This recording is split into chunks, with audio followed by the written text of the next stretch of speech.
Subscribe करें हमारे YouTube channel देवी प्रतिभा जी को और श्रवण करें भागवत कथा की महिमा का। साथ ही बेल आइकन को दबाना ना भूलें। जीवन के हर बिगड़े काम को सत्संग सुधार देता है। एक बार एक व्यक्ति था जो कभी कथा सुनता नहीं था। आप लोग कथा सुनने आते हो, लेकिन आपकी तो मैं आपकी बात नहीं करती। वैसे आप लोग बड़े प्रेमी हो, बहुत अच्छे हो, कथा से इतना प्रेम आप सभी का है।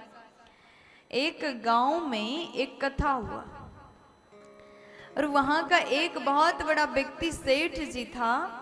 वो कभी भी कथा में नहीं जाते थे और गांव वाले बोले कि भैया एक दिन, कम से कम एक दिन कथा सुनने जाओ। कथा सुनने से क्या होता है? तो सबने कहा कि कथा सुनने से पुण्य मिल जाता है, पाप मिट जाता है, हमें पुण्य की प्राप्ति होती है, इसलिए कथा सुनना बहुत जरूरी है। कलयुग में केवल सत्संग से ही भगवान प्राप्त होते हैं, भगवान मिल जाते हैं। खूब उपदेश गांव वालों ने दिया, लेकिन उस व्यक्ति को लगता था कि कथा सुनने से क्या हो जाएगा, 3 घंटा जाना और 3 घंटा बर्बाद करके आना, उसके अलावा कुछ भी नहीं मिलेगा। तो कभी भी कथा सुनने नहीं गया। और एक दिन उसकी पत्नी ने कहा, गांव वालों ने कहा, तो उसने कहा कि ठीक है, एक दिन चला जाता हूँ, सुन करके आता हूँ, देखते हैं क्या मिलता है। तो जैसे वो व्यक्ति गया, लोगों ने कहा कि आइए आइए, बैठ जाइए। देखो, पंडाल में भी कोई विशेष व्यक्ति आता है तो सब स्वागत करते हैं, है ना? तो उसका सबने स्वागत किया, बोले आइए भैया बैठ जाइए, आप तो पहली बार कथा में आए। और सबको अच्छा लगता, जो कभी कथा नहीं सुनता, अगर वो व्यक्ति भी कथा में आए तो सबको बड़ी खुशी होती है। तो बड़े स्वागत से, बड़े प्रेम से कहा भैया बैठ जाइए। अब वो बैठ गया। जैसे कथावाचक ने कथा शुरू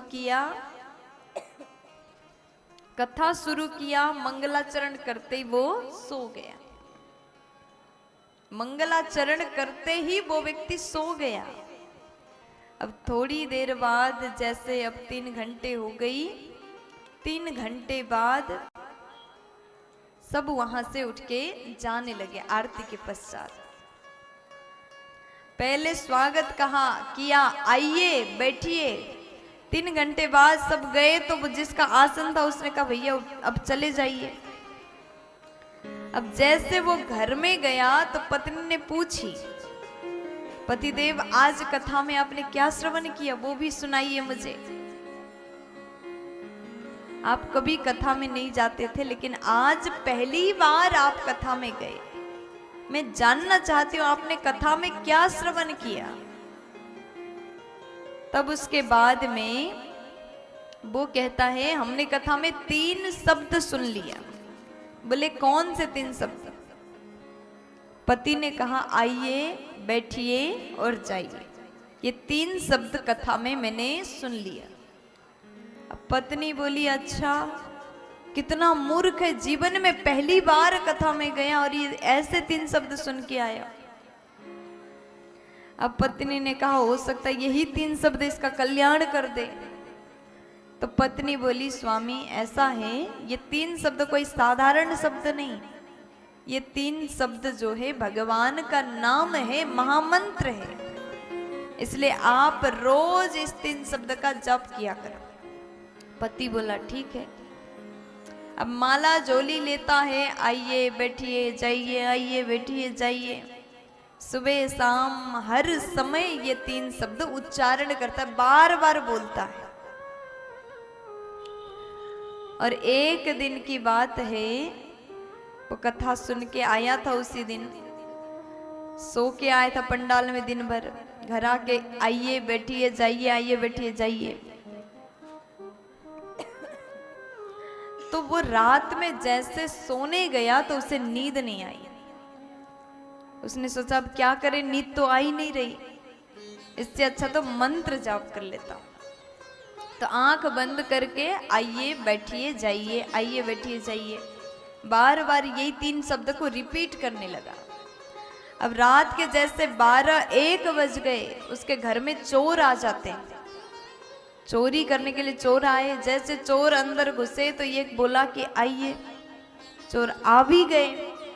अब थोड़ी देर बाद ये व्यक्ति कहता है बैठिए। चोर बैठ गए। थोड़ी देर बाद कहता अब जाइए। अब चोरों ने सोचा कि हम चोरी करने आए, लेकिन ये तो बड़े साधु व्यक्ति हैं, हम जैसे चोरों का भी इतना सुंदर स्वागत किया। नहीं तो चोर को कौन स्वागत करता, कौन सम्मान देता है। अगर चोर मिल गया तो सीधा लाठी उठाएंगे, उसे भगाएंगे, डांटेंगे। लेकिन यहाँ पर इस व्यक्ति ने आइए बैठिए जाइए बड़े प्रेम से बोला। अब चोर का भी मन जो है अच्छा हो गया। कितने बड़े संत व्यक्ति का संगत मिल गया। पैर पकड़ करके कहता है महाराज आज के बाद हम चोरी नहीं करेंगे।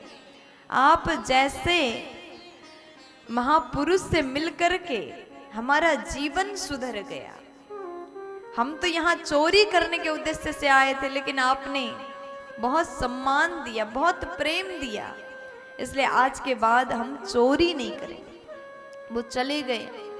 अब उनके जाने के बाद ये व्यक्ति सोचता है मैंने ऐसा क्या कर दिया जो चोर भी चोरी करना छोड़ दिए और चले गए माफी मांग के। अब पत्नी से कहता है आज ऐसा ऐसा हुआ, मैंने बस वही 3 मंत्र का उपयोग किया था, हमारे घर में चोरी होने से बच गया। पत्नी बोली स्वामी आपने कथा से जो 3 शब्द सुन के आए थे ना, वो कोई मंत्र नहीं, वो केवल आपने ऐसे ही सुन के आए, कथा के पंडाल के अंदर से सुन के आए थे। वो मंत्र तो नहीं था, लेकिन उस शब्द पर आपका निष्ठा था, आपकी विश्वास था, इसलिए आज हमारे घर में चोरी होने से बच गया। अब सोचिए आप रोज सत्संग में जाने लगोगे, भक्ति करोगे, भजन करोगे, तो जीवन में और क्या क्या बदलाव होंगे। आपका जीवन धन्य हो जाएगा, सुधर जाएगा। इसलिए कथा को, सत्संग को, हरि की महिमा को कभी साधारण मत सोचिएगा। कथा पंडाल में आप जाएंगे तो कुछ न कुछ जीवन में सीखने के लिए अच्छी बातें अवश्य मिल जाएगा। भले आप 1 मिनट बैठ जाएं, भले आप थोड़ी देर भी हरि के शरण में जाएं, सत्संग में जाएं, तो वहां आपको जीवन बदल देने वाली सूत्र मिल जाएगा। प्यार से बोल दीजिए ना।